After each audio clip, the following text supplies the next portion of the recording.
Quand il y avait la grève, les gardes étaient payés. Quand il y avait la grève, les ressources étaient payées, et payées à temps, et payées plus. Et pourquoi quand nous travaillons, on ne nous donne pas les prix de garde et les ristournes. Bonjour camarades. Bonjour. Bonjour camarades. Bonjour. Vraiment, je suis très heureux aujourd'hui. Et en tant que secrétaire général du comité syndical national de la santé et de la promotion de la femme, je suis vraiment fier. Fier parce que les travailleurs ont répondu aujourd'hui à notre appel. L'appel que nous faisons, c'est à l'endroit des travailleurs, c'est pour réclamer les droits des travailleurs.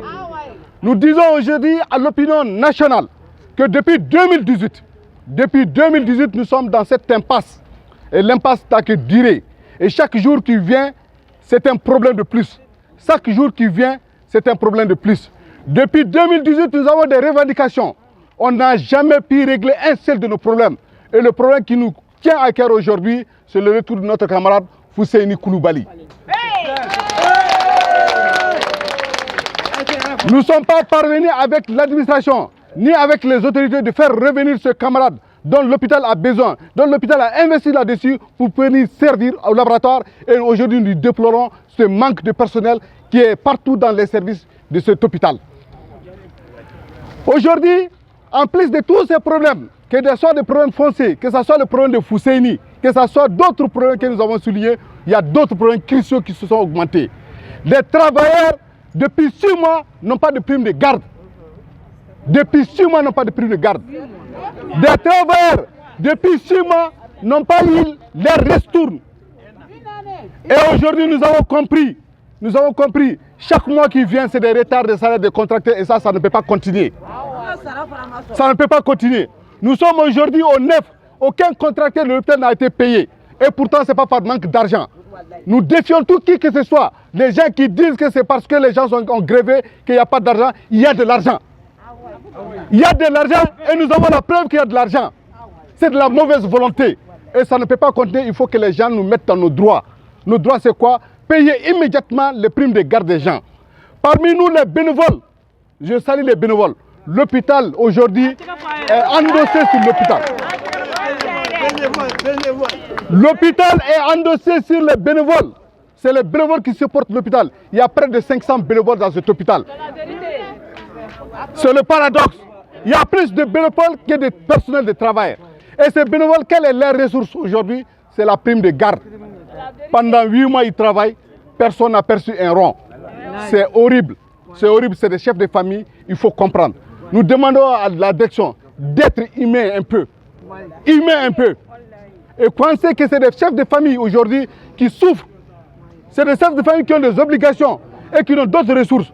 Et ce combat, ce n'est pas pour le professeur d'abord, ce n'est pas pour le médecin, c'est peut-être un peu pour les infirmiers, mais c'est surtout pour les travailleurs de surface, les bénévoles, les gestes, c'est leur combat. On ne peut pas permettre que ces gens travaillent tout ce temps et ils n'ont pas les prix de garde et les ristournes. Nous avons vu des allégations. Nous avons vu des allégations ailleurs que des gens tentent de nous défier. Que l'administration aurait dit dire que tout est notre faute. Nous nous inscrivons en faux. Quand il y avait la grève, les gardes étaient payés. Quand il y avait la grève, les ressources étaient payées et payées à temps et payées plus. Et pourquoi quand nous travaillons, on ne nous donne pas les prix de garde et les ristournes. Nous savons que les recettes de l'hôpital pour le mois d'octobre ont fait près de 60 millions. Et on ne peut pas comprendre aujourd'hui qu'on ne paye pas ces primes de garde, qu'on ne paye pas les ressources des gens.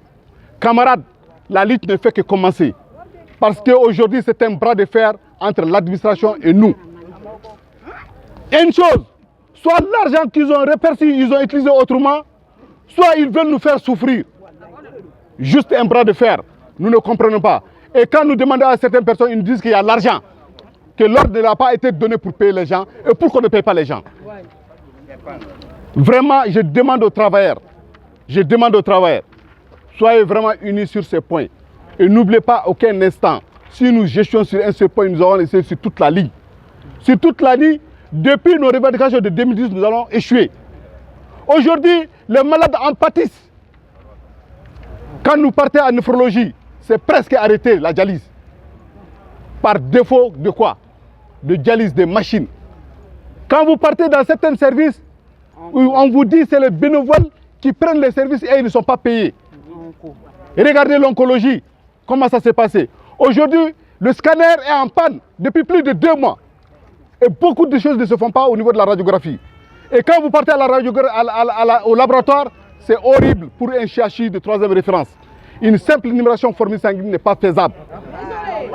Le bilan de démonstration n'est pas faisable pour des gens qui opèrent tous les jours. L'ionogramme n'est pas faisable pour une urgence qu'on a besoin partout, que ce soit en cardiologie, que ce soit en néphrologie, en neurologie, et partout on a besoin d'un bilan au moins d'ionogramme urgence qui n'est pas faisable à l'hôpital. Et je vous informe aujourd'hui que nous avons appris hier dans le service de laboratoire que des partenaires sont venus reprendre leur automate purement et simplement. Ils ont retiré l'automate parce que tout simplement on ne paye pas les intrants.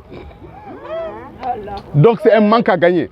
Un manque à gagner, donc non seulement des moyens de travail, nous demandons vraiment des moyens de travail, nous demandons du personnel parce que ça ne peut pas contenir 500 bénévoles dans un hôpital. Aujourd'hui, si les bénévoles décident d'arrêter de travailler, je pense que l'hôpital va en pâtir.